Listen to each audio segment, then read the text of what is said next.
Hello, welcome. Welcome again, once again to the channel. So today we have two people for interview. So we have Anthony Priscina and Tim Nolan. So welcome both of you.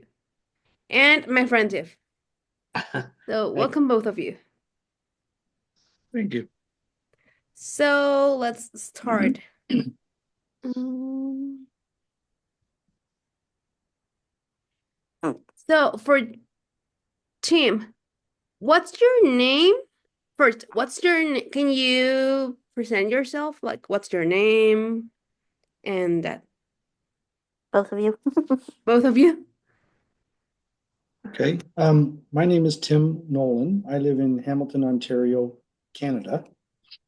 Um, Hmm. I am visually impaired. Fundamentally, I don't see much of anything. I have basically just light perception. Mm-hmm. I am retired. I worked at um, McMaster University in Hamilton for 30 years. I retired from the position of Director of Student Accessibility Services. We were responsible for, among other things, the um, providing students with disabilities academic accommodations for their courses and their programs. And yeah, I've lived all my life in Hamilton, and I'm pleased to be here. So thank you. Thank you for being here, Tiff. Hold on. Um, Oh, first, Anthony, what about you? Yeah, thank you so much for having me, guys. My name is Anthony Frazina. I am from Hamilton as well. I live on the West Mountain. I work at Mohawk College and McMaster University, and I'm the founder of Above and Beyond, Bridging the Gap to Accessibility and Inclusion. And I, like Tim, am retired. come on in. Not in the sense that aged and ready to retire. I'm tired again. So I was tired before, so I am retired now. Okay, Tiff, can you do the next one? Uh, can you tell us about your disability, each of you? Each of you. Yeah. Go for it, Anthony. Yeah, so I was born with spina bifida and hydrocephalus. I was walking until the point of till I was 12. I had a surgery that had a success rate back in 1992 of 40%, and that left me using a wheelchair there and after. I mean, prior to the surgery, I was using mobility aids such as canes, crutches, walkers, AFOs, KAFOs to walk and be more stable. But subsequently, after the surgery, that left me using a wheelchair there and after. But never really a negative for me. It was just simply a new stage of life and learning how to adapt and evolve in society. Great. Do you know that Tiff and myself both have spina bifida? Yeah, I knew about Tiffany. Yeah, me as well. Wonderful. So that's okay. Next question is for both of you. As a disability human rights disability advocate and motivational speakers, what do you feel society will benefit from Disability History Month? Go ahead, Tiff. No, Um, that was for me. Sorry. um, and we I have been involved with, or I started up a bit of a group. I'm going to call it that. I'm not sure what else to call it. An initiative called the Accessibility Hamilton Alliance. We have two flagship initiatives under the Accessibility Hamilton Alliance. One is an accessibility film festival, and the second is Disability History Month. So we've established in Hamilton anyway, Disability History Month for the month of September. The primary goal of Disability History Month is to really bring about awareness to the broader public about the importance of accessibility and how accessibility is critical to the entire community. If people with disabilities have a more accessible environment, then they have more opportunity to participate in the community, which is a way or a means of helping the community to be a much richer place, not just for the presence of people with disabilities, but in terms of dollars and cents, as well as reputation, attitude, and so on. So there are so many things that are important to the community. Accessibility needs to be one of those. And accessibility needs to be the norm, not the exception. And in many ways today, it really is the exception, not the norm. Great. So you have been doing a really great big job on your side. What about you, Anthony? Yeah, and to echo a lot of Tim's sentiments, disability is really no longer a possibility, rather an inevitability. And we are at a place now that we've got to push for accessibility, and when we have to push for accessibility, how does it make people with disabilities feel when it comes to being accepted in community? We've got to establish a normalization of disability where disability, just becomes second nature, just becomes genuine and authentic. And we're nowhere close to that notion, unfortunately. And really, that's what I like to try to do with Above and Beyond. Getting those messages out there from lived experiences point of view, and to create a fundamental systemic and culture change that includes people with disabilities at the forefront of conversations, as allies and as leaders. And as Tim noted, accessibility is a all-encompassing benefit. And when we create accessibility now, today, the future will be more accessible and more inclusive. And I think that's very important in today's day and age. That's great. That's right.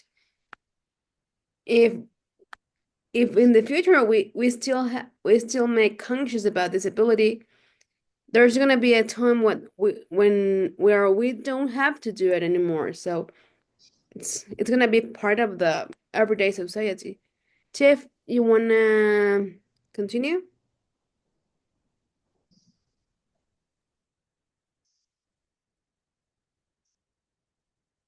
Are you unable to, or do you what? So can you do it for a second? Okay. Okay. How can we change in society and accept disability? Anyone who wants to respond? Go ahead, Tim. I think part of the obligation of people with disabilities is to engage people from the non-disabled community into the conversation. To bring them into that conversation allows the non-disabled community to understand and express the importance of accessibility for the benefit of everybody. Mm-hmm. I appreciate that in many ways, people with disabilities may have to initiate the conversation. We may have to lead the conversation. Yes. But we should not be the conversation. Um, uh, we need the broader community to take up the initiative, and the only way to really do that is to bring about that awareness and understanding through opportunities such as a film festival or a Disability History Month or some other kind of initiative that helps the community to understand the importance, the role that people with disabilities play today, the role that people with disabilities have played in the past, and how that benefits everybody globally. Yeah, 100%, Tim. I feel, very strongly that, with the work, that advocates do, in Hamilton alone, the percentage of people with disabilities is 27.7%, greater than the provincial and national averages. And we've got to become allies together, and we have to align with the non-disabled community as well. And we have to utilize our lived experiences. We have to share our stories. we have to be able to listen to one another.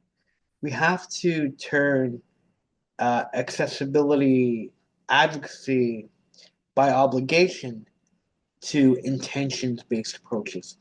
You know, because when you think about accessibility from an obligation standpoint, people tend to want to meet the status quo, the minimum standard compliance, rather than going above and beyond to, actually fundamentally meeting the needs of people with disabilities. And I always say that when I have a talk with whether it be organizations in the city community, that when you've met one person with a disability, you've met one person with a disability, and our own true, authentic, lived experiences need to be considered of value. Okay, so that's a lot of work. What kind of benefits do you think people will learn about disability? Whoever wants to respond. Go ahead, Tim. That's a very good question. I think the kind of benefits that people will gain from greater accessibility will be particular to them. So in the same way that Anthony talks about when you've met one person with a disability, you've met just one person with a disability. I think the benefit is going to be individualized. I think generally speaking, people will realize their own degree of benefit and how that can be uh, uh, an example across the board, how that benefit can be extrapolated into the broader environment. Case in point, one of the initiatives of the Accessibility Hamilton Alliance, or the AHA kind of moment that we like to give the, um, the name for the Accessibility Hamilton Alliance. When people get to go and watch a movie and that movie has open captioning, the open captioning is designed for people with hearing impairments so that they can have full appreciation and a fully appreciative experience at a film. But there are going to be people with language barriers. Maybe English is not their first language, who may also benefit from open captioning on the screen, or young children who are trying to learn, or people with learning disabilities, other kinds of disabilities or non-disabilities. Open captioning will be a benefit to everybody. So I think, coming back to the question, what will people benefit from that? I think it will be individualized, but I think it will be significant. Yeah, that's a great. Okay. I just wanted to add to Tim's point. That's a phenomenal point, Tim. I feel like there's a lot of um, language and culture out there that there's a lot of reactive approaches rather than proactive approaches to including people with disabilities, and really it's a culture change and attitude change that really needs to happen. And the work that you do with AHA, the work that Above and Beyond does, aims to change that from an attitudinal standpoint. And I think that the idea that's been running in my mind over the last several days was, it shouldn't have to happen to you for it to matter. And it needs to be authentic, it needs to be genuine, it needs to be intentional rather than obligatory. And I think benefits all encompassing that, the work that you do with AHA, the work that I do with Above and Beyond, really means significant work that we do here in our city. And to be frank, there's still a lot more work to be done. Day in and day out, we live it. This is not an 8:30 to 4:30 thing. This is not a 9 to 5. This is 24/7, 365 to us. And the more passion we exude with our organizations, the more benefit the community sees, and hopefully it translates to to a message of, a thought process to include the lived experience, to include people with disabilities as part of conversations rather than meeting a quota or meeting a standard or meeting compliance. Mm-hmm. Totally. Advocacy in disability is not like 9 to 5, it's 24/7. Can I interject for a quick second? Go ahead. I read this quote last night because it was a conversation that I had with my neighbor. Um, just a little bit of a backstory. They're supposed to be renovating Highway 5 bridge called Grindstone Bridge. And this neighbor of mine stopped me yesterday and she said, I don't understand how you get around physically, but I see you every day. And I said, I quoted a quote that I seen online. It's not about, and the quote I posted on Instagram. Um, and I find it's so true. It's nothing about us without us. We are the back pillar um ones that basically have pushed as far as it is now with accessibility, but there's still way more to go. Um, but yeah, that's what I was just wanted to put my input because this person had said that they had a loved one in a retirement home and they looked up to me for pushing for the simplest of accessibility in Waterdown in my hometown. So yeah, go ahead. Thank you, Tiff, for your intervention. And do you want to do the next question? What was the We are next one? in the aha part. Um,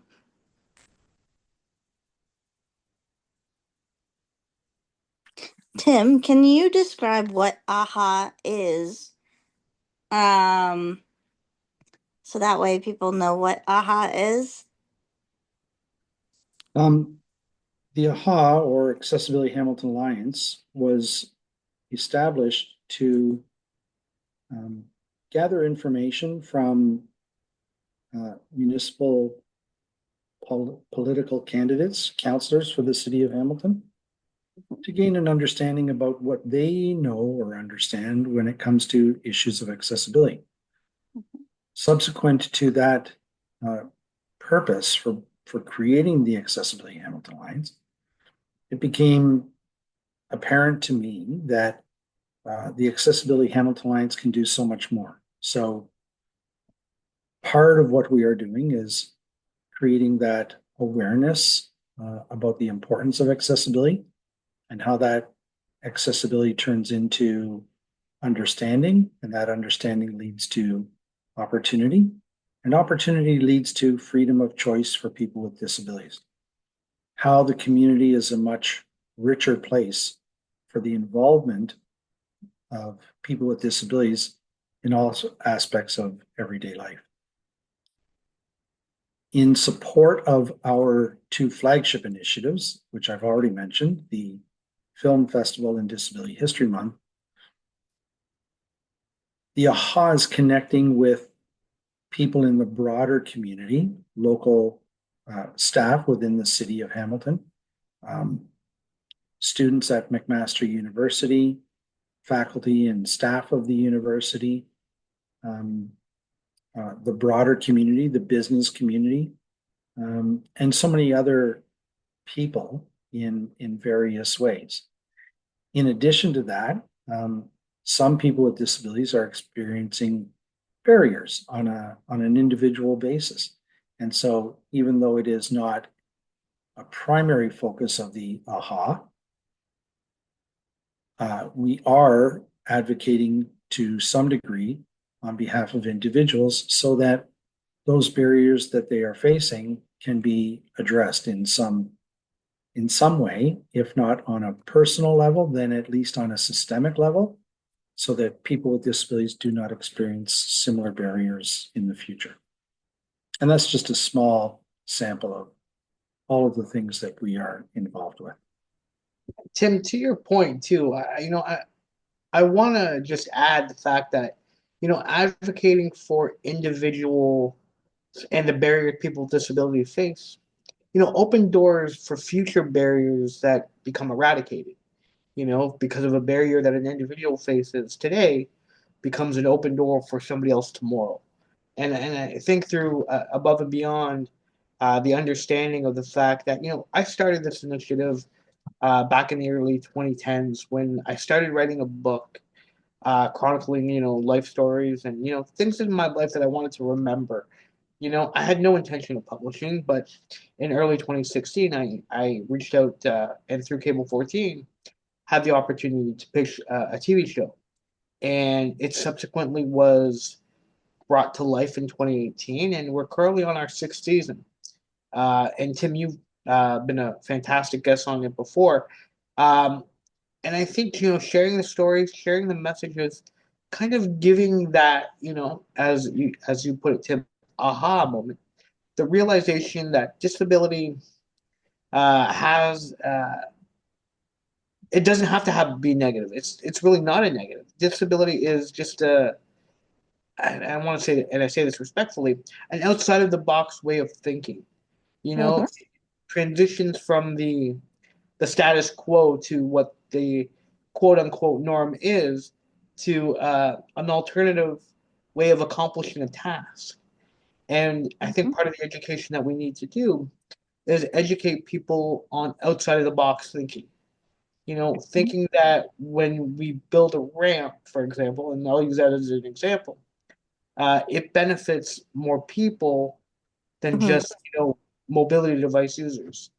Mm-hmm. Accessibility is all encompassing for everybody of all abilities, rather than, considering it a quote unquote feature. We've got Mm-hmm. to consider it a way of life. Mm-hmm. Yeah, it's about thinking outside of the box and keeping people involved. Can you Yeah. go? Do you have something to comment, Tiff? No, go ahead. Can you go into detail about Disability History Month? Um, Mm, so part of the purpose of Disability History Month is to have people with disabilities who have been in the past um, leaders in various ways demonstrate how their work has actually benefited the community at large, or even people that do not have disabilities. What have they done to help the environment to be more accessible to everybody so that, Mm-hmm. as I say, people with disabilities have more opportunities? So, um, our guests in our first year were, among others, David Lepofsky from the Accessibility of Ontarians with Disabilities Act Alliance. Mm-hmm. Um, and we also had a, a former uh, faculty member at McMaster University, a Dr. Alan Neville, who spearheaded making medical school admissions practices and policies um, more inclusive for people with disabilities back in the early 2000s. And so those are two good examples of how people, one person who has a disability, but somebody who does not, they understand the importance of accessibility. They understand the importance of inclusion. They understand the importance of opportunity and how that actually makes the community a much richer place for everybody because of inclusion and accessibility. So that's the sort of the primary goal of Disability History Month. Not solely, but perhaps primarily. Yeah, and to add to that, Tim, also in Canada we have National Accessibility Week, Mm-hmm. taking place on May 25th through 31st. And it's a national celebration of how we champion accessibility through our leadership, through our advocacy, through our tireless activities to go back to that outside of the box thinking, to go through to a place in space that includes everybody. You know, we're in 2025 now. We can't think have the mindset of, oh, I never thought of that, or this doesn't strike me.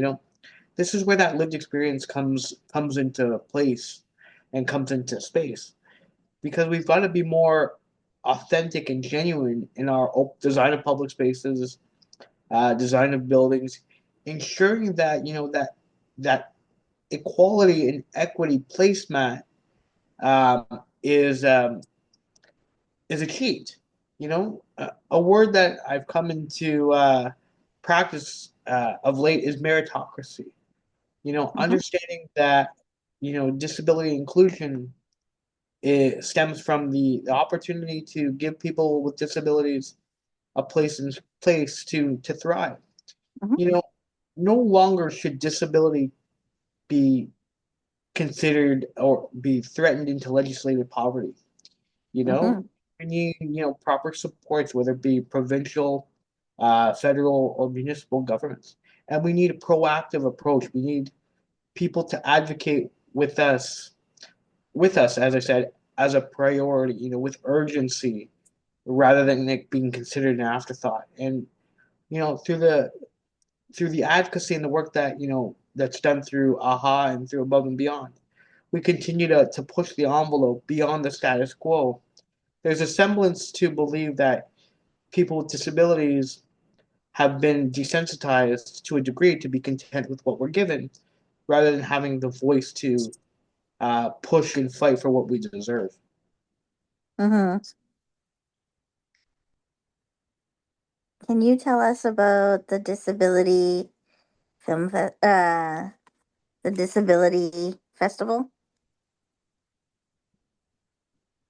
Yeah, so the film festival, as I say, um, sort of as a person with a vision impairment, in order for me to be able to go to a movie and perhaps fully enjoy the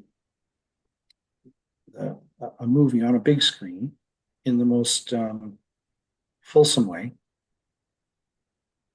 I would use descriptive video. So the movie would be described for me for my benefit. But in order for that to happen, I would have to I'd have to have a decoder with a headset. And so I'm listening to the description for the video just for me. Now I appreciate that um, that's a benefit to me, but first and foremost, it singles me out. It identifies me as a person with a disability. The broader community who may be in the movie theater may be curious over why is this guy wearing a set of headphones. That said, the headphones don't always work, the descriptive audio doesn't always work, and the descriptive audio is not always available. So my ability to enjoy a film is mitigated by a number of factors, such as the availability or the unavailability of description. The whole idea of the film festival is to give people with disabilities a fulsome experience, fulsome opportunity, where there are no barriers to the environment of the film itself. That the accessibility of the film is not only built in, but it is displayed for all to enjoy without having to single people out and without having to um, borrow some kind of decoder to make that film accessible. So, Mm-hmm. um, that's the primary purpose. The secondary Mm-hmm. purpose is trying to show film that depicts disability through time in various ways. So historically, um, disability has not always been a positive depiction in film. Mm-hmm. These days, it seems to be more so, but that's not always been the way. So part of the purpose of the film festival is to give people the experience of seeing how disability has been portrayed in film in decades past versus how it is portrayed today, and how film can be a very um, uh, important medium for demonstrating that disability is not an inability, but rather disability is about inclusion and accessibility. Mm-hmm. What I love about that, Tim, too, and to expand on your point, is disability representation. You know, whether it be in film, whether it be in community, whether it be in media, you know, being represented authentically and being represented genuinely rather than having a person without a disability representing a disability in a particular film. And I think that's also a message that needs to be conveyed. Yes. Job well said. Thank you, Anthony. We Also, have less than 6 minutes left, so we're gonna do a final question. As a disability human rights disability advocate and motivational speaker, what do you feel society will benefit from Disability History Month? I already did that one. You said Jill? we had 6 minutes left, right? Yeah. We got a long answer for that one. I think Disability, you know, History Month is kind of a celebration of the past, the present, and the future.